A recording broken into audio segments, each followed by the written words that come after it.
हरे कृष्णा दोस्तों, सभी भक्तों को जय श्री राम।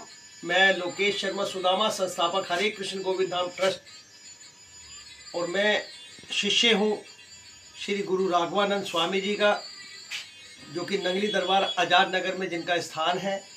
और मैं आपको दिखा रहा हूँ, इतने सारे पुष्प हैं, ये सारे फूल रोज मैं अपने गुरु जी के यहाँ मंदिर में जो ईश्वर को फूलों की माला अर्पित की जाती है, उन्हें मैं अपनी माता जी से मांगकर डेली लाता हूँ। ये तकरीबन 5-6 दिन के फूल हैं।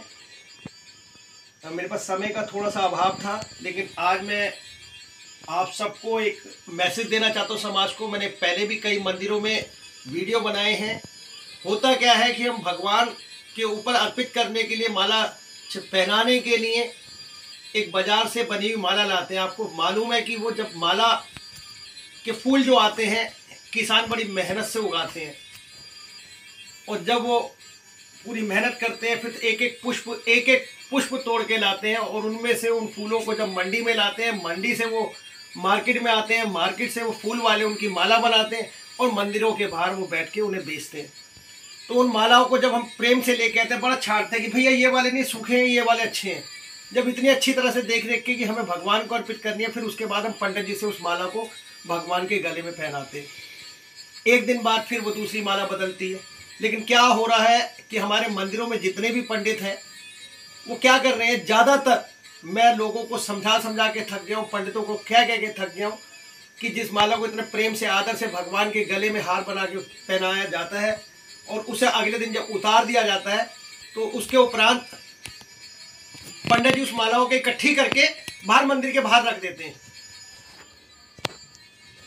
उसका निपटान नहीं करते। मैंने कितने पंडितों को कहा, पंडित जी बाहर रख देते हो, और सफाई कर्मचारी आते हैं, वो नाली के कूड़े के साथ उन फूलों को ले जाते हैं और कूड़ेदान में फेंक देते हैं। तो ये कहाँ का हम धर्म निभा रहे हैं। मैंने कई पंडितों को कहा, ताज इंक्लेव गीता कॉलोनी में मंदिर है, ताज इंक्लेव के बिल्कुल सामने पार्क के अंदर मदर डेयरी के बगल में। मैंने उन पंडितों को कई बार उन्हें कहा, टोका कि प्रभु आपके पास तो छत है, आप छत पे सारे माला बिखेर दिया करो, सूख जाएंगे, उसके बाद उसका धूप बत्ती बनाएंगे, उसकी हम अगरबत्ती बनाएंगे, उसका हम होली का गुलाल बनाएंगे। लेकिन वो सुनते ही नहीं। वहाँ के सफाई कर्मचारियों को मैंने डांटा।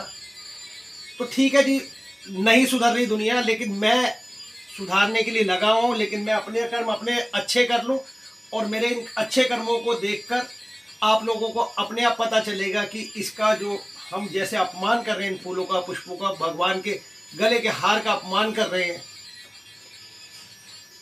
हम वैसे तो कहते हैं कि हम भगवान के चरणों की धूल भी नहीं है, लेकिन ये तो भगवान के गले के फूल हैं, माला है, इनका अपमान कर रहे हैं। सड़कों में पैरों में रुलते हैं, नालियों में पड़े रहते हैं, कूड़ेदान में पड़े रहते हैं। तो ठीक है जी, ये तो हो रहा है, आप करते रहें, लेकिन मैं आप लोगों को समझाता रहूँगा। और मैं आपको ये मैसेज देना चाहूँ, देखिए पुष्प लेके आया हूँ। इन पुष्पों को लाए, या तो आपके शुरू में टाइम है तो इन सबको अलग अलग करें। जैसे मैंने ये गुलाब के, देखो कितने फूल अलग करके, गुलाब के तो फूल ऐसे होते हैं, ये पूरी माला गुलाब की थी, बस यूं झाड़ोगे इन्हें तो ये पत्तियां निकल जाएंगी। हम इनका भी उपयोग कर सकते हैं वैसे, लेकिन धूप बत्ती में ये सही नहीं रहेंगे। इन्हें हम खाद के रूप में इस्तेमाल कर सकते हैं। तो ये मैंने अलग कर दिए हैं, पत्तियां गुलाब की अलग कर दी हैं। इसमें ये गेंदे की हैं, ये सूरजमुखी हैं, और भी अन्य जिस तरह के मिक्स फूल हैं। तो मिक्स फूलों की पत्तियां आप अलग अलग तोड़ो। ये हमने तोड़ दी।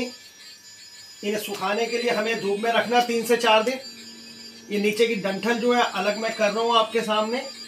इन डंठल को अलग करें, और अभी इन सबको मैं करूँगा, वीडियो लंबी हो जाएगी। सिर्फ मैं आपको ये बताना चाहता हूँ, इस तरह से पत्तियों को अलग करके डेली आप जाओ ना मंदिर में, जब डेली जाते हो तो पंडित जी कल की माला दे दो। तो क्या होगा, हमारे धर्म का अपमान नहीं होगा, प्रभु के गले के हार कूड़े में नहीं जाएंगे, उसका सदुपयोग होगा। तो आप इस तरह मेरी तरह लाकर पुष्पों को तोड़े, डंठल अलग करें। डंठल बाद में भी अलग हो सकते हैं, अगर आपका समय नहीं है, आते ही बस मालाओं को आप अगर माला पूरी बनी हुई है तो उसे एक डंडी ले लो, उसमें अटका दो और उसे सूखने दीजिए। छाया में सूखने दो, धूप में सूखने दो। धूप में थोड़ी जल्दी सूख जाएगी, लेकिन धूप में खुशबू उड़ जाएगी। तो अब ये आपको देखना कि आपका जैसा स्थान है, धूप में सुखाना है, छाया में सुखाना है। छाया में सुखाने में थोड़ा समय लगेगा ज़्यादा, धूप में जल्दी सूख जाएगी। तो जैसा आपको, आप फ्लैट में रहते हो, धूप नहीं आती, तो आप अपने गली घर के अंदर कोई बालकनी के अंदर एक डंडा लगा लें, उसमें मालाएं रोज डालते रहें। जब वो सूख जाए, सूखने के बाद उसमें तेज पत्ता, कपूर, लौंग, छोटी इलायची, हवन सामग्री, गूगल, लोबान, जो भी आप डाल सकते हैं, जो कि आपकी क्षमता है वो सब डालें, मिक्सी में ग्राइंडर करें, उसका पाउडर बनाएं और उसके अंदर तिल का तेल डालें। सरसों वगैरह का कोई तेल नहीं डालना, देसी घी नहीं डालना, तिल का तेल लाएं बाजार से, उसे डालें। साथ में जैसे आटा गूंथते हैं उसी तरह से आप थोड़ा टाइट, जैसे पूरी होगा आटा गूंथते हैं वैसा गूंथें।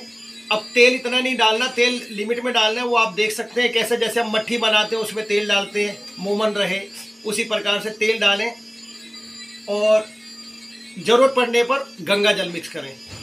जब आटा अच्छी तरह गूंथ जाए, वो पूरा मैं प्रोसेस आपको दिखाऊंगा, आज के लिए इतना ही दिखा रहा हूँ लेकिन बता सारा रहा हूँ। और जब गूंथ जाए तो उसके बाद जैसे आकार की आप चाहे दिए बनाएं, चाहे धूप बत्ती बनाएं, चाहे डंडी लगा के अगरबत्ती इतनी जल्दी नहीं बन सकती, लेकिन हाँ धूप बत्ती बन जाएगी, दिए बन जाएंगे।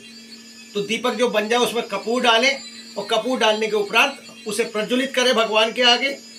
और उसके बाद उस दीपक का जो धुआं होगा वो पूरे घर के अंदर आप जब छोड़ेंगे तो आपका वातावरण शुद्ध होगा, ऑक्सीजन की प्राप्ति होगी, बीमारियां दूर होंगी, कीटाणु नाशक आपका घर होगा। आपको किसी फिनाइल की ज़रूरत नहीं, किसी भी तरह की मतलब रासायनिक चीज़ की ज़रूरत नहीं है।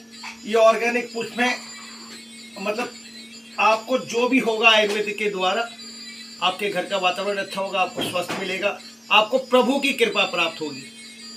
जय श्री राम। आज के लिए इतना ही। अगली वीडियो मैं बनाऊंगा, जब मैं इन्हें पाउडर बनाऊंगा, धूप बत्ती बनाऊंगा, तो वो पूरी वीडियो आपको दिखाऊंगा। उसके बाद तीसरी वीडियो बनेगी जब भगवान की पूजा करेंगे। जय श्री राम।